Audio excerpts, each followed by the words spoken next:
Occasionally, sitting on a low wooden office stool in a corner of his large hut, the postmaster would speak of his family. So, who were there in his family? His younger brother, mother, and elder sister. All those for whom his heart ached, alone and exiled as he was. Students, you need to remember that the postmaster felt very lonely in the village. He felt exiled. Note down the meaning of exiled. It means expelled from his native place. His native place was in Kolkata. Remember that he felt like a fish out of water. So he felt very lonely. He had nobody to talk to. He often thought of his family members, that is, his younger brother, his mother, and his elder sister. His heart ached for them. He told this illiterate young girl things which were often in his mind, but which he would never have dreamt of divulging to the Indigo employees. Note down the meaning of divulging. It means to make known, to reveal something. Okay, so he told Ratan, who we know now is illiterate. Ratan, the illiterate girl, things which were often on his mind. So he spoke his mind, his deepest wishes, his deepest secrets, what he thought of his family, about his family, anything that he wished to Ratan. But the same things he would not be able to tell the Indigo workers. So it seems like the postmaster was now emotionally attached to Ratan. He saw a companion probably in Ratan, and that is why he was willing to share things with her. Eventually, Ratan referred to the postmaster's family, his mother, sister, and brother, as if they were her own. So you see, Ratan too had grown very fond of the postmaster, and so she thought of the postmaster's family as her own. He thought of his mother, she thought of his mother as her mother, his sister as her sister, and his brother as her brother. She even formed affectionate imaginary pictures of them in her mind. So Ratan had never seen the postmaster's family, but in her mind, she could imagine what the postmaster's mother, sister, and brother would look like. Let's go to the next paragraph. It was a fine afternoon in the rainy season. The breeze was, turn to the next page.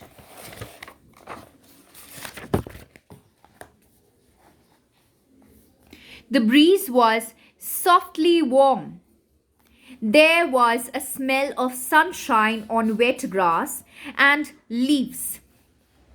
Students, this paragraph is talking about a particular afternoon in the rainy season when there was a breeze which was softly warm. It was a warm breeze, but not very hot.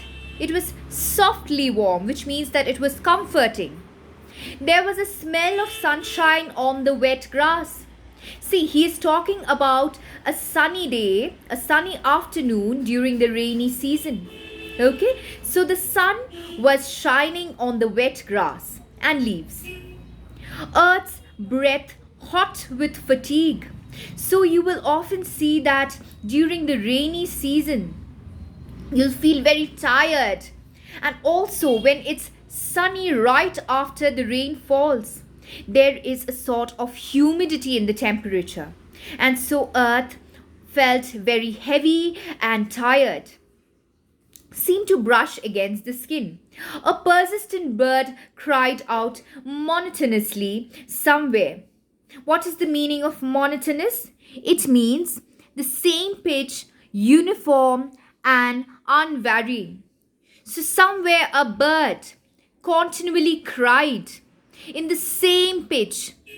It was uniform and unvarying, making repeated and pathetic appeals at nature's midday darbar. Students hear nature as well as the bird is being personified. It is a literary device. What is personified? What is personification? Personification is a literary device. You may note down, personification is when human attributes or characteristics are given to non-human or inanimate objects or ideas. So a bird is not a human, and yet it is being said that she cried out monotonously, appealing at nature's midday darbar. Darbar means court. So it seems like nature has its own court. Again, human attributes are being given to nature as well. Can nature hold a court, students? Until and unless it is human? No, right? However, human attributes are being given to nature as well as the bird. So a form of literary device is being used, which is personification. The postmaster had hardly any work. Like it has been mentioned earlier, the postmaster did not have much work. Truly, the only things to look at were the smooth, shiny, rain-washed leaves quivering. So he could only see the smooth leaves. The leaves which were wet because of the rainfall, quivering now because of the warm breeze. Quivering means trembling. The layers of sun-whitened broken up clouds left over from the rain. So clouds had been broken up into small parts because of the rain falling through it. He watched and felt how it would be to have a close companion here. A human object for the heart's most intimate affections. So he wants to share his feelings with a companion. And not just any companion. He wants to have an affectionate relationship with this companion. So the postmaster feels unbearably lonely in the village, especially on rainy days when there were not much work to do. He wonders if he should find himself a wife with whom he can share the feelings in his heart. He watched and felt how it would be to have a close companion here, a human object for the heart's most intimate affections. Like I've already said, that he wishes to have a wife with whom he can share his feelings and emotions. Gradually, it seemed that the bird was saying precisely this again and again. You see, the bird was appealing to nature's midday darbar, to nature's afternoon court. So it seemed like the bird was actually crying because the bird too wanted a companion for himself. Similarly, the poet too feels that the bird must also be lonely, which is why it is crying out. Like him, he wants a companion just as the bird wants a companion for itself. That in the afternoon shade and solitude, the same meaning was in the rustle of the leaves. So it feels that nature too was shouting out at him that find yourself a companion. See, he already felt very lonely, but it seemed to him like nature too spoke to him. You must remember, students, that the postmaster is already very poetic. He wrote poems which reflects the beauty of nature. And so he found meaning even in the rustling of leaves, in the bird's cry. He felt that nature was talking to him. Few would believe or imagine that a poorly paid sub-postmaster in a small village could have such feeling in the deep, idle stillness of the afternoon. So anybody, an onlooker, would feel that, is it possible that a postmaster from the city can think so deeply, can find meaning in nature? Is it possible? For onlookers, probably they would wonder that way. Sighing heavily, the postmaster called for Ratan. See, he was already very idle. He did not have much work. So he called out for Ratan. Ratan was at that moment stretched out under a guava tree, eating unripe guavas. At the sound of her master's call, she got up at once and ran to him. So at that moment, Ratan was resting under a guava tree and eating guavas, unripe guavas. When her Dada Babu called her, when her Dada Babu summoned her, she got up at once and ran to him. "Yes, Dada Babu, you called," she said breathlessly. "I am going to teach you to read a little bit each day," said the postmaster. So out of idleness, out of boredom, the postmaster finally decided that if he could not find a companion, a wife for himself, he was going to teach Ratan to read and write. He taught her daily at midday, from then on, starting with the vowels but quickly progressing to the consonants and conjuncts. So from the afternoon, midday means afternoon, he started teaching her every day. He taught her vowels. After she had learnt the vowels, he progressed to teaching her consonants and then finally the conjuncts. Students, what are conjuncts? Conjuncts are words or phrases which link two things. Okay, let me repeat. You may note down. Conjuncts are words or phrases which links two things. For example, the words like anyway, however, in a short while. These are all conjuncts. During the months of Shraban, this is Shraban, okay? Sraban, Shraban. During the month of Shraban, the rain was continuous. Shraban is the rainy season. During the month of Shraban, the rain was continuous. Ditches, pits and channels filled to overflowing with water. You'll often see this in mainland India that whenever it rains during the rainy season, drains, narrow canals, holes in the ground are filled with water. Roads are overflowing with water. The croaking of frogs and the patter of rain went on day and night. Note down the meaning of patter. It means a repeated tapping sound. Okay, so the rain was creating a sound, a sort of tip-tap sound which went on the whole day. It was virtually impossible to get about on foot. One had to go to the market by boat. So the roads were flooded. One could not walk on foot. Even to go to the market, one needed a boat. One day it rained torrentially from dawn. So it was extremely heavy. The rainfall was extremely heavy, okay? The postmaster's pupil waited for a long time at the door. Who was the postmaster's pupil? Who was the postmaster's student? Ratan. So Ratan was waiting for him for a long time at the door. Students, do you remember that the postmaster would generally call for Ratan? That is when she would run inside the room and answered her master's call.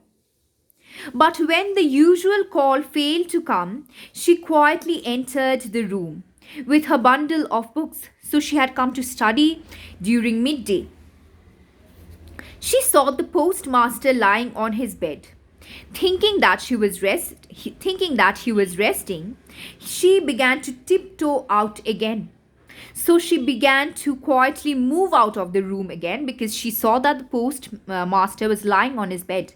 And she felt that probably her Dada Babu was resting. Suddenly she heard him call her. She turned round and quickly went up to him saying, "Weren't you asleep, Dada Babu?" "I don't feel well," said the postmaster painfully. So the postmaster seemed like he was in a lot of pain, okay? He was hurt. Have a look, feel my forehead. Have a look, feel my forehead. This is what Dada Babu or the postmaster tells Ratan. Can you feel my forehead? I don't really feel too well. He felt in need of comfort, ill, and miserable as he was in this isolated place, the rain pouring down. Students, you see that he was a fish out of water. He was living in a village where he did not feel very comfortable. He was in unfamiliar surroundings and he was unwell. He was in need of comfort. He was in need of warmth of a near and dear one. In the midst of isolation and misery, he wanted someone to comfort him because he was miserable and unwell. He remembered the touch on his forehead of soft hands. Conch shell bangles.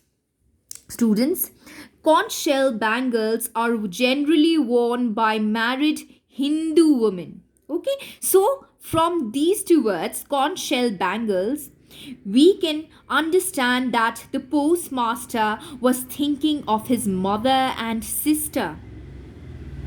He remembered the touch on his forehead of soft hands, the hands of his mother. He wished his mother or sister were sitting here next to him, soothing his illness and loneliness with feminine tenderness. So you see, students, he craved for the touch of his mother. He craved for the tenderness, the affection, the comfort of his mother and sister on his forehead. He wanted to feel his mother's hands, nursing him back to health. And his longing did not stay unfulfilled. The young girl Ratan was a young girl no longer. So it seemed like Ratan had grown up. His wish for his mother to comfort him at this time when he was feeling very unwell was fulfilled by the young girl Ratan. From that moment on, she took on the role of a mother, calling the doctor, giving him pills at the right time, staying awake at his bedside all night long, cooking him convalescent meals. So you see, Ratan had finally taken on the role of his mother, a comforter. She acted like a mother on his mother's behalf. She took care of him right from calling the doctor, giving him medicines, staying awake all night by his bedside, tending to him, cooking for him also now. Earlier, the postmaster used to cook for her and himself, and in return for her household work, he used to feed her. But right now, since the postmaster was in no condition to cook for himself, Ratan took on that role. She cooked for him medicinal meals, light medicinal meals. Note down the meaning of convalescent. It means light and medicinal. And saying 100 times, "Are you feeling a little better, Dada Babu?" So she also asked him quite a number of times while taking care of him, "Are you feeling a little better, Dada Babu?" Many days later, the postmaster got up from his bed, thin and weak. So the postmaster recovered. He got up from his bed after many days. He had decided that enough was enough. Somehow he would have to leave.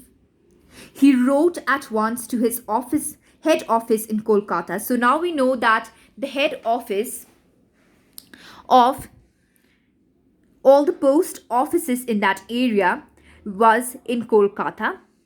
He applied for a transfer because of the unhealthiness of the place. So he considered the village very unhealthy, and probably it was unhealthy. You'll see right there in the first paragraph, it was described that his office was next to a pond. The pond was dirty. It had a layer of dirt on top of it where weeds, unwanted plants grew. Also, it was raining all the time in the village. So he considered his surroundings unhealthy. You see, the postmaster was overwhelmed by his illness and the weather. He was fed up of the rainy season. He was overwhelmed by his illness. He was unwell for so long. It was after quite a number of days that the postmaster recovered. So he decided that enough was enough. Now he would have to go back to Kolkata, his native place. His exile would have to come to an end. So what did he decide to do? He decided to apply for a transfer. He wrote to the head office in Kolkata. He decided to go back to his native place. While doing so, the postmaster forgot his commitment to Ratan. What kind of commitment did he make to Ratan? That he is going to teach her to read and write. However, at this moment, the postmaster puts himself before Ratan. He puts his emotions before that of Ratan's. He does not care what Ratan thinks. Probably until this point, the postmaster could not overcome his initial dislike of village life. You see, students, even though he marveled at nature's beauty which can be found only in the village, however, he could not come to like this place. So he decided to leave for the city. Let's stop here for today. We will continue in the next class.